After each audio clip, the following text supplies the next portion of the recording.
Oh man, it is good to be back. There was a lot to enjoy about this return to ReZero. There was also a lot to be sad about, but we will get to that in time.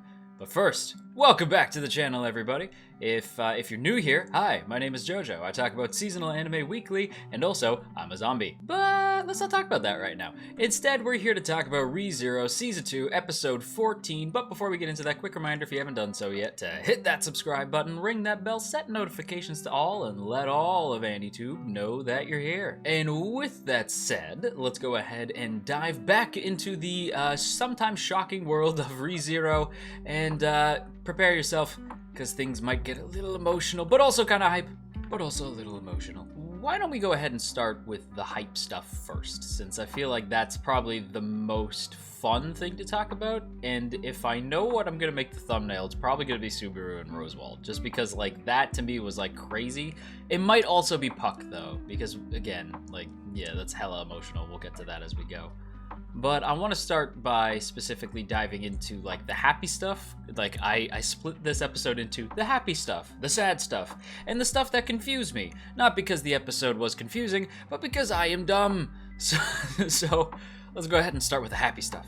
The happy stuff is, to start off, honestly, just the mere fact that ReZero is back. It's just sort of nice to have this show return, and to return so strong, and to pick up so quickly where it left off. I said in my reaction video that I did that it had been long enough that I sort of forgot what had happened. Alright, so I was like, where did the episode end? I don't remember. I think it had something to do with Otto punching Subaru in the face, right? And it just immediately picks up with that. And I'm like, oh, right, yeah, I'm immediately back. And I just sort of like click back into that world and those characters and just immediately snap back to where I was, which is really, really nice. Because when it comes to ReZero, like, this is a show that really does just sort of hook you. I might forget certain plot elements, like, just because it's me. If you guys have been around on the channel for a while, you'll know that I am very forgetful. I don't know what causes that. Maybe when I got turned into a zombie, they forgot to, like, give me a brain. Maybe that's why I have to eat brains. But all I know is that I'll forget certain plot elements, but what I don't forget is how much I love these characters. These characters are what glue me to the series, and the fact that we start with the two best boys, well, two of the top tier best boys that litter this series, absolutely covered with best boys, best girls, waifus, and husbandos. That said, two of them going toe-to-toe at the beginning, and Subaru even gets frustrated with Otto, actually, like, charging at him. And it's just an interesting way to start, right? Like, just the mere concept of ReZero being back into our weekly watch schedule is just nice. And I'm excited to make videos about it. And I'm excited to see what happens, like, with Sanctuary and everything. Because everything to do with Sanctuary has just been really, like, interesting and engaging. And not to say that previous arcs weren't, obviously. Like, there's, like, a ton of stuff that happens in the show that is just engaging. But with Sanctuary, I'm still trying to be like, what the high hell is going to happen? Like, I don't see the trajectory to get everyone out of Sanctuary safely. You know, like, Subaru seems to think that he's figured it out. And Otto seems to think that he's figured it out. So it's just like, okay, I'm trusting my boys on this one. I'm trusting my boys. And I don't quite remember who it was in our reaction who brought this up. But people pointed out the background art and the character designs are immediately back on point. And I almost wonder if the break helped with that, like helped to keep the art and character design so brilliant looking, right? The art of the show, whether it's the background art, the art in the foreground, like the characters and stuff like that, the effects, all that stuff, it still just looks so good. And that's the thing with ReZero, like even after being away from it for a core, right, for a whole season, like we just cut off with Otto punching Subaru in the face, and it's been a hot minute, and now we're back, and everything looks as top tier as we left it. And I think that that's really something to commend for, like the fact that the show still looks so dang good. I feel like it deserves its kudos on that front. But speaking of the best boys, right? Speaking of just like the absolute top tier Otto punching also top tier Subaru in the face, I want to start with that, man. Like, Subaru and Otto, like, again, and I put this into the happy thing, like the happy stuff, because, yeah, watching my boys fight each other isn't exactly what I want to see. But Otto, like, talking sense to Subaru, saying, like, I'm your friend. That's what friends do. They help each other, right? Like, him just being upset with Subaru for being dumb and Subaru being like, you don't understand, you don't get it. I tried asking for help. I did that, and it backfired, and it blew up in my face. And Otto's like, yeah, that's funny, because I don't remember you ever asking me for help. And it's like, damn. Right? Because, like, Otto has a good point, right? Because Subaru's like, yeah, I asked for help. I asked the witches for help. Yeah, in hindsight, that might have been stupid. And I'm like, well, I shouldn't say stupid, right? It's more just like, yeah, Subaru, they're witches. You know, they're gonna have ulterior motives, my G.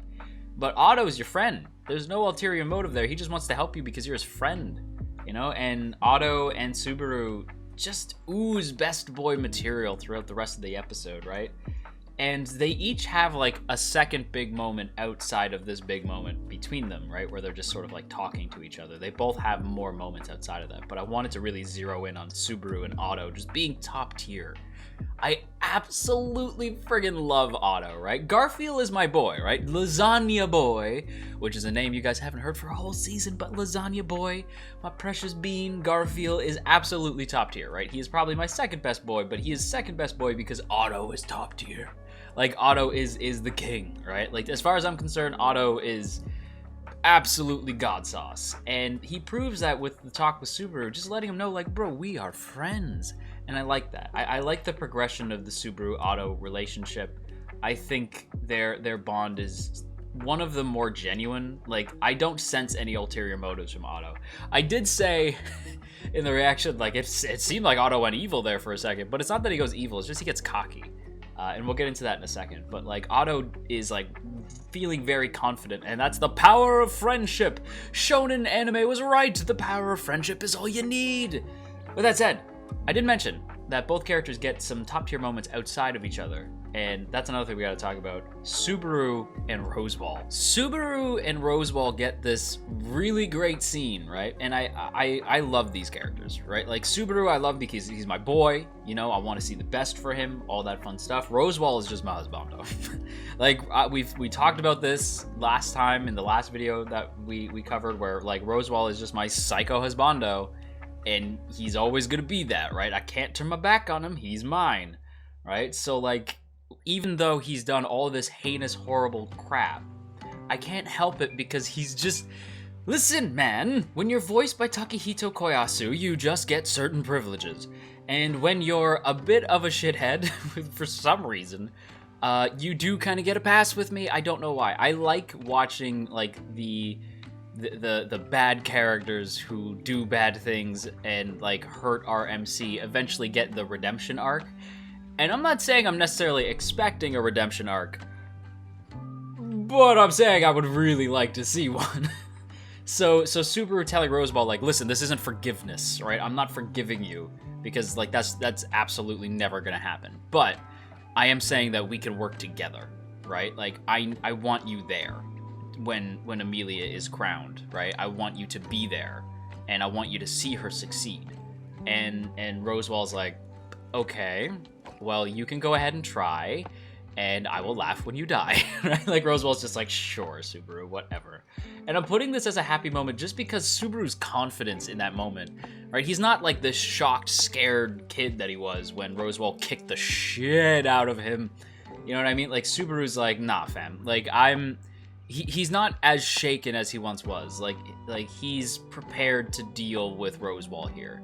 And Roswaal even says, like, I wasn't even expecting to see you, right? And Subaru's like, yeah, well, too bad, I'm here. And it just, to me, it shows the growth of Subaru. And it's so good to see. Like, it's like, again, Subaru is a character that is constantly growing throughout the series.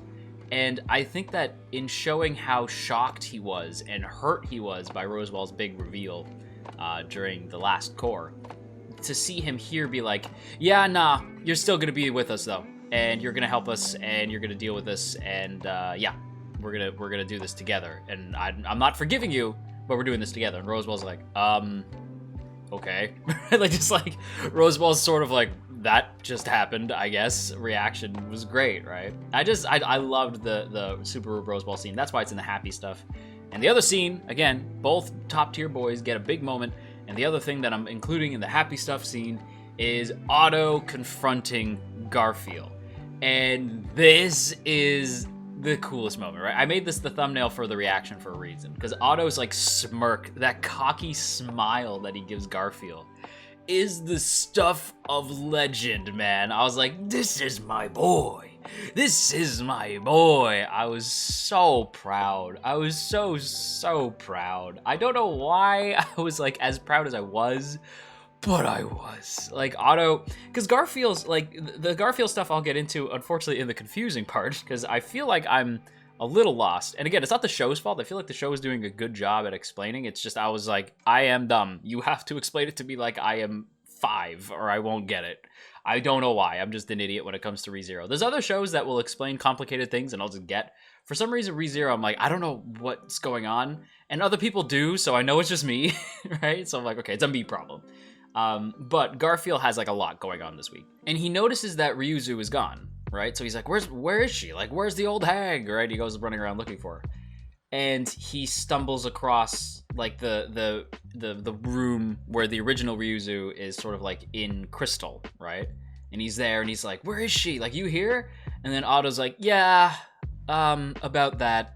And Otto shows up and he's like, listen, I was hoping to talk things over with you, with Ryuzu here and Subaru, but since Amelia went missing, my plans sort of fell apart. So since the host is gone, what do you say we may, what do you say you fill in his shoes, or whatever it was that he said. He just basically gets cocky and he's just like, you and I are gonna have a chat, right? And I'm like, my boy! Otto, I don't know if Otto's stalling, I don't know if Otto has a plan, I don't know what's going on, but just the confidence to stand up to Garfield of all characters, who we know is a beast, and don't forget has killed Otto in a previous timeline, right? Like, the fact that Garfield is there, and again, he got that Nobuhiko Okamoto energy, you know what I mean? Like, he got that, the Deku energy, and Otto's like, I ain't scared. Like, Otto's got the confidence that can only come with the power of friendship, and it's glorious. And you know what? Otto would definitely be subscribed to the channel. Unlike you. You think I don't see you? Hit that sub button. Do it right now. I see you. Hit the button. Do what Otto would do. But with the fun stuff out of the way, we gotta talk about the sad stuff.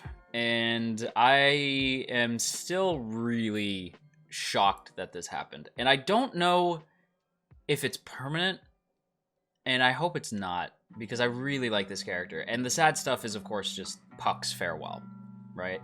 I included Amelia's mental state in the sad stuff, so it's technically 2 things, but obviously, like, they kind of go hand in hand. Amelia spends most of the episode sort of broken, right? And she's shaken. She has this really cute moment where she's like crouched by the bed, but like the covers are over her head because she's just like, no, I'm fine, everything's fine. And it's like, that's kind of adorable, even though it's also a little sad, like to see my girl like that. But Amelia spends most of the episode sort of messed up, right? And Subaru is like, comes to the realization that he's gonna need Puck's help.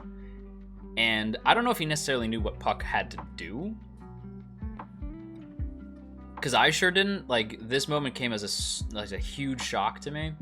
But Puck basically saying goodbye, right, is sad, man. Like, we spent this whole, I can't tell you, I was gonna put this in the happy stuff category at first, because I was like, Puck's back! But it's literally like happy for 5 seconds, right? Because you see Puck and you're like, hell yeah, dude! And then Puck immediately is just like, yeah, I guess I'm smaller now than I remember. Well, that's because my time here is wearing thin. I gotta break our contract. And you're like, what? No, right? And I was literally like, no, don't do this. Don't do this. Like, come on. I don't want to see my boy go out like that. Like, that made me really sad. And Amelia is totally broken apart by that, right? And she says, like, mother, you liar, Puck, you liar, Subaru, you liar, right? Like, she's obviously, like, destroyed by this because Puck leaves and breaks their contract in order to sort of take away the mental block on Amelia's memories so that she can get her memories back, which is nice and everything.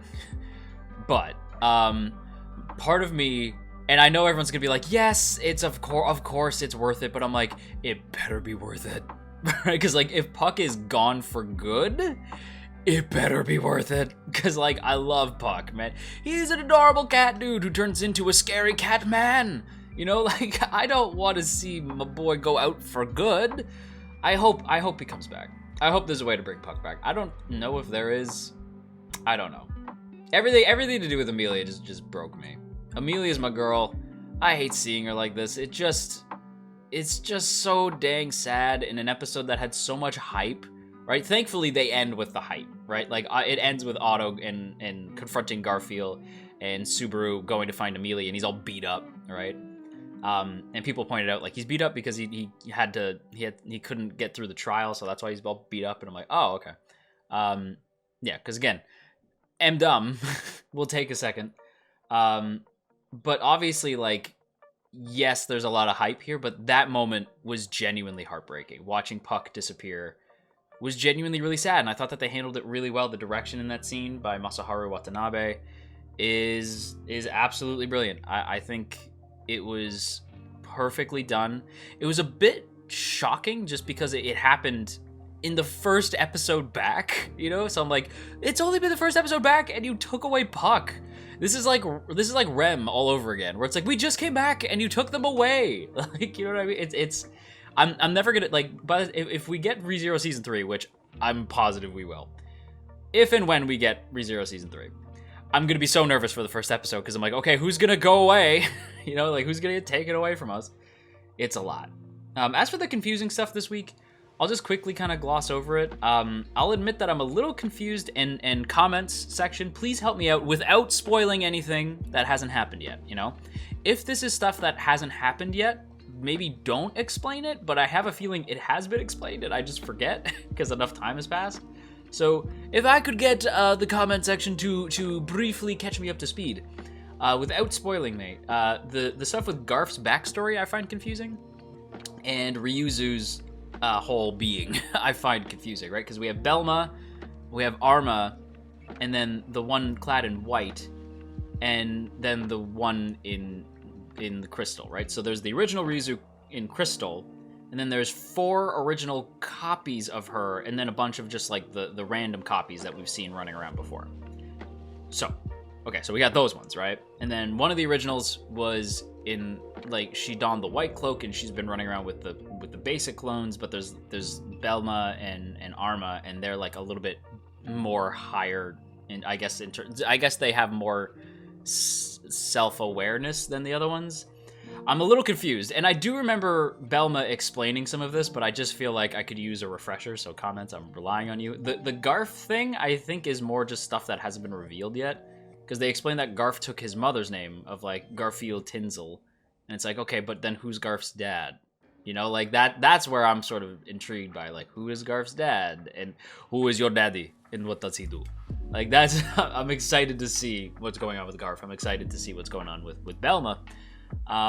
And I'm just excited to see where this friggin' season is going in general. I think it's gonna be really hype. But with that said, everybody, that is gonna wrap up today's video here. So I hope you guys enjoyed. If you did, don't forget to boop that up snoot, share if you care, leave a comment down below, and of course, make sure that you hit that sub button and ring that bell and set notifications to all. Let all of AndyTube know that you're here. Also, do let me know what you guys thought about the reaction thing. I don't know if I'll keep doing that, or if maybe I'll put that on our second channel, since, you know, the second channel usually doesn't have a lot going on. So maybe that's a good place for the second, a good thing to put on the second channel. I don't know. Or if you want to keep having it here, like, I'll try to get them up same day, or at the very least, like, the day before the actual discussion. I don't know. Let me know. Before we go, though, as always, I want to give a big thank you to the good folks in the T Squadron. Look at these beautiful people. Look at all these beautiful names. And hey, if you'd like to join these beautiful people, there are 2 ways to do so. The first is by hitting that join button right beside the sub button to get a badge next to your name, some emotes to spam in the comments, and of course your name scrolling past the screen here. Or you could check out that Patreon link in the description. Either way, it is super, super appreciated. So once again, a big thank you to the good folks in the T Squadron, but that is it from me. So until next time, you stay classy, AndyTube. Wash your dang hands, and again, let me know what you guys think about the reaction things. I'm not used to doing that, and it's still a work in progress. So yeah, let me know what you guys think, or if you'd rather I just stick to these. Either way is fine by me, but yeah, let me know. Until next time, you stay classy, wash your dang hands.